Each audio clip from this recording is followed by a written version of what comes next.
विनम्रपणे सांगू इच्छिते की एका या देशातल्या सगळ्याच खासदारांची ही मागणी आहे जी आम्ही माननीय प्रधानमंत्र्यांकडे केली आहे.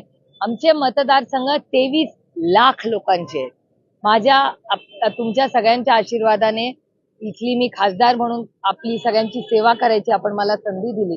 9 तालुके, 23 लाख मतदार आणि 5 कोटी रुपये हो.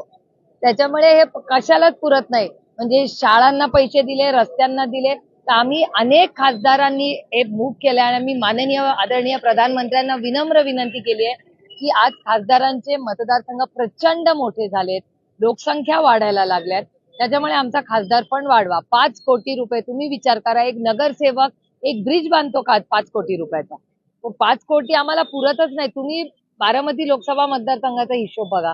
23 लाख मतदार, 9 तालुके, म्हणजे लोणावळ्याच्या नंतर अंबी गावापासून इंदापूरच्या शेवटच्या गावापर्यंत एका बाजूला, इथे सातारा, इथे नगर, एवढ्या मोठ्या मतदारसंघात 5 लाख रुपये, एवढी महागाई झाली हो.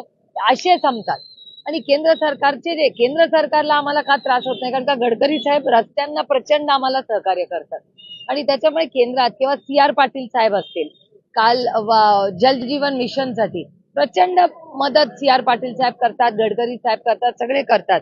हा रस्ता जिल्हा परिषदचा होता आणि त्याच्यामुळे ह्या 5 कोटी रुपयामध्ये कुठल्याच खासदार, हे माझं नाहीये, कुठल्याच खासदारकडे काही निधी राहतच नाही.